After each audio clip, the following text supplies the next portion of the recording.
generation and probably many more to come. His playing was fast, loud, and just kick-ass.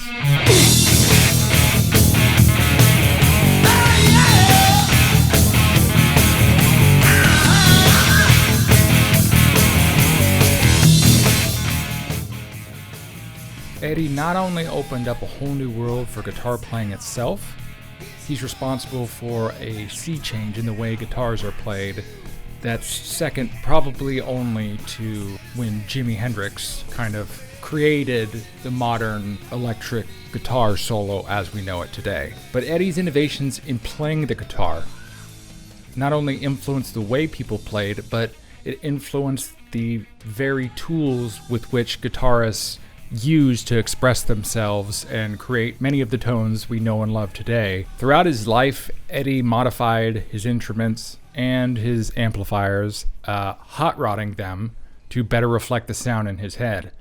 That tone would change over the years, but he constantly wanted, in a word, more gain. Then some more gain.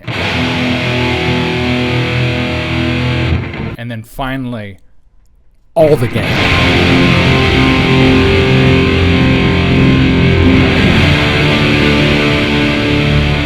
The 5150, he first made at Peavey and then variations of at Fender under his own EVH branding, pushed distorted amp playing into a whole nother territory.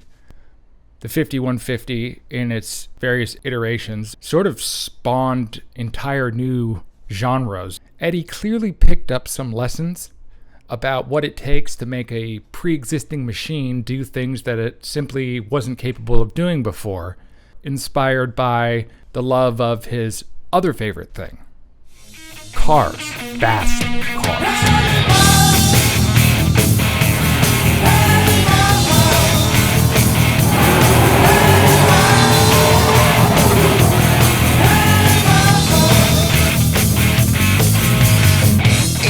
Near the end, Eddie said in an interview, he said the way he tunes his amps now is he pushes the thing until it sounds like it's dying and then backs it off a little bit. In other words, it's an over-the-top car crash in sonic form, or at least a near miss, so to speak. They are both uncontrollable, noisy and loud, and will defeat you if you let them. But what's the difference with the 5150? Why does the 5150 have such ridiculous amounts of gain?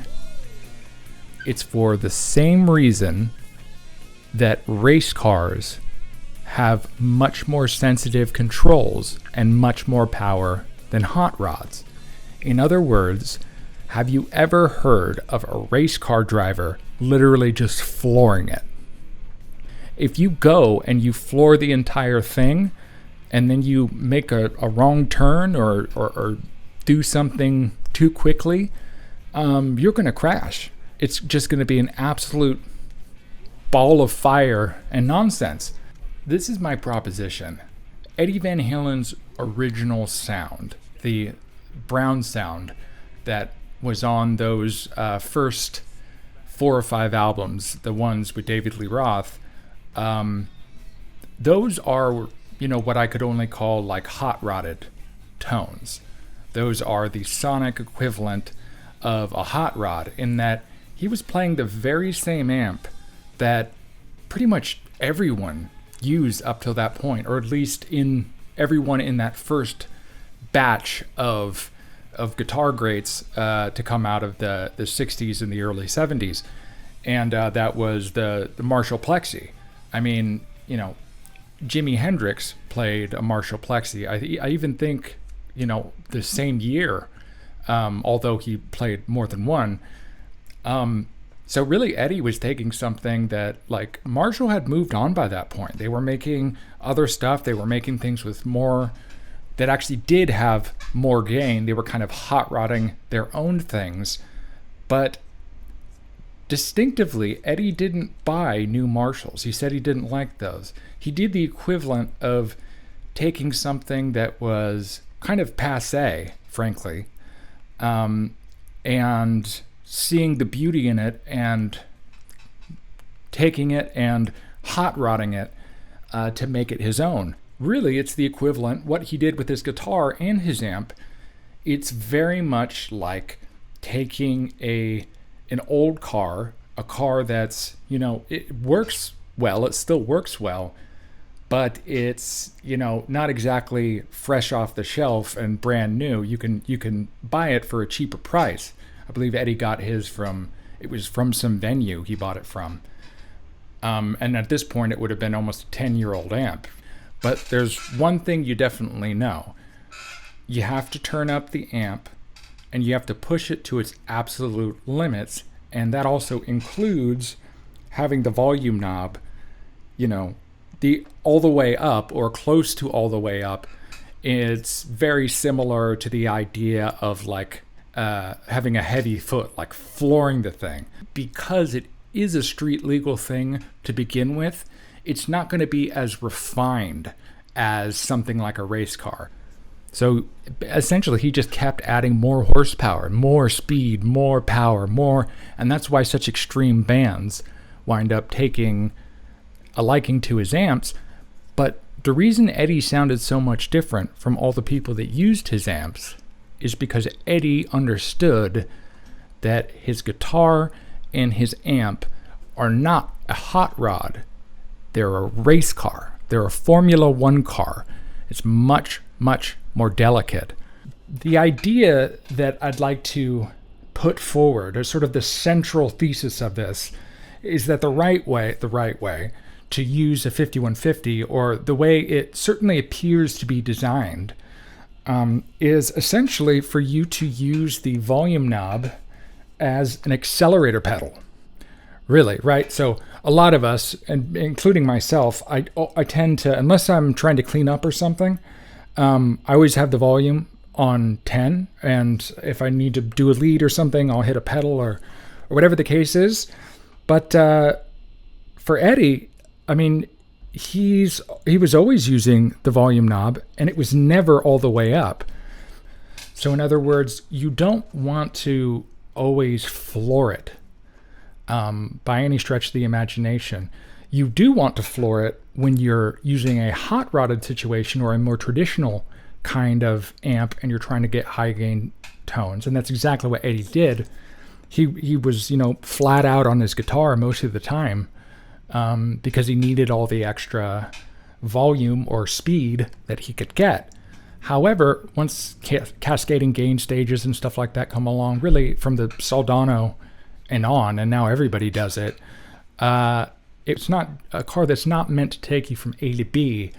It's meant to just go really, really fast. And that's exactly what the 5150 is like. So inevitably, like in the same with the race car, you always want more power than you need. Like there's something about it. I think for car people, I would imagine there's some psychological thing. I guess it's similar to why billionaires want more money. It's just nice to know that it's there.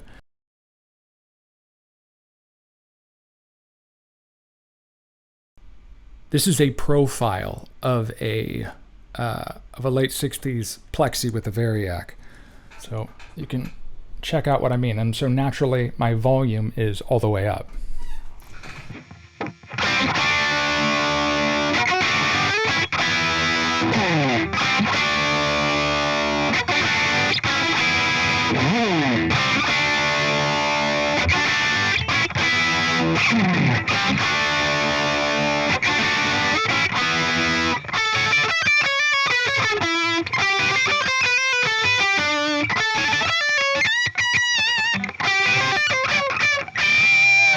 Something like that.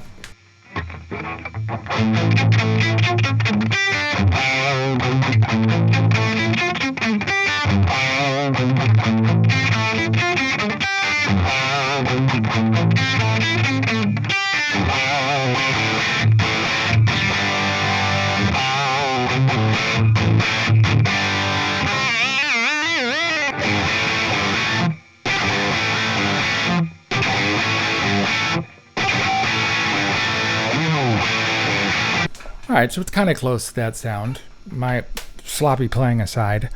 But now let's give it a go with, let's do some of the same stuff, but with the 5150.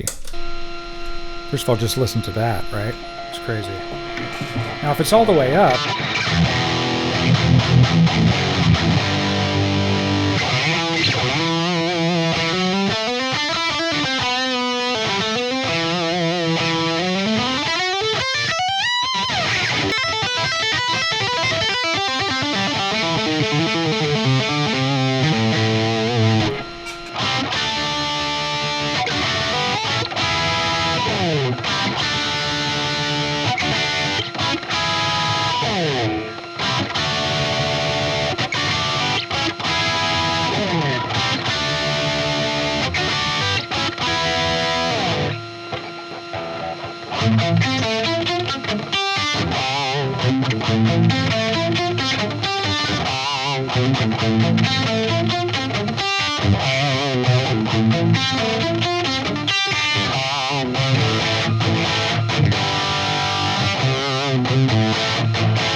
as you can see, I mean, it's got more gain than the other one when it's put all the way up, and I have like a lot more under the hood if I want to push things harder.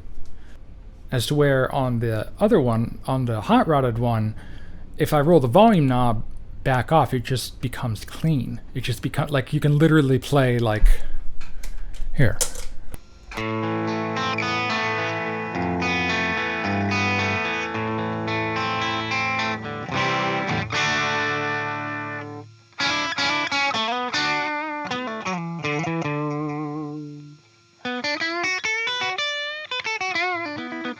It's a totally different thing, and that's right around what's a little bit below what I just had when I was playing with all that gain. So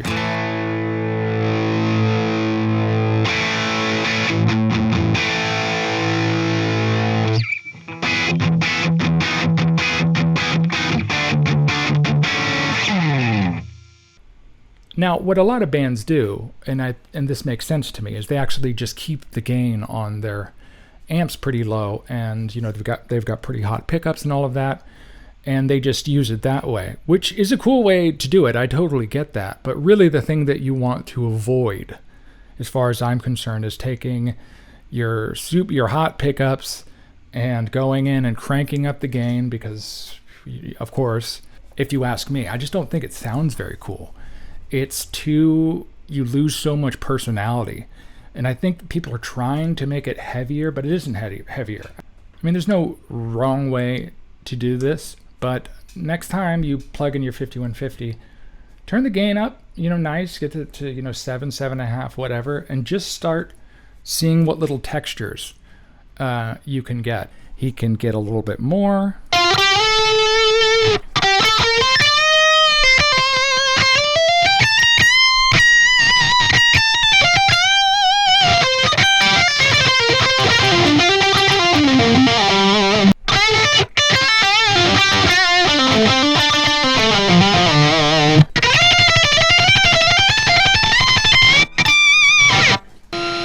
It's on less than 3.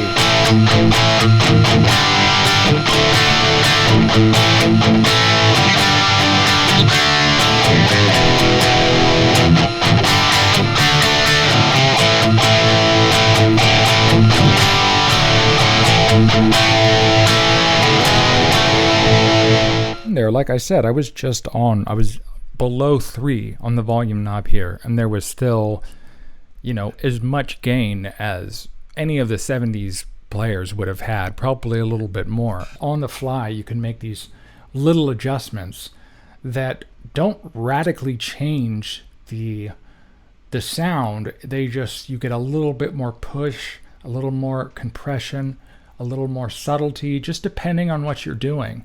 And I think that can open up whole new avenues for guitar players. Although I will say there is something to be said about just having the volume all the way on 10. Like with one of the old school amps, there's something cool about the fact that the amp is it's still kind of doing something it's not supposed to be doing. Like it's just kind of going, what are you doing to me? That's like what distortion is. It's just the amp like freaking out. Anyways, that's my 2 cents. Peace. People have been watching a lot of guitar related videos that I've done recently. As a matter of fact, I think that's like more than half of the traffic. Actually a lot more than half of the traffic that goes to my channel at the moment. So I'm never gonna, stop doing other stuff. I have other things coming down the pipe. But The Filth actually started as a band. It started as a music project years and years ago. It's actually really kind of makes a lot of sense that guitar-related stuff would wind up coming into the picture here, and more stuff related to music in general. So if you're here for the guitar stuff, I will continue to be involved in that to one degree or another. If people keep watching, and you guys, if you'd like to see more content like this, then give me a like and give me a share and comment. And yeah, I mean, if this is what people really want to see from me, then show me, and I'd be happy to do more. Whatever you're into on this channel, let me know, and I pay attention. I read everybody's comments. So take care, and I'll see you soon. Bye.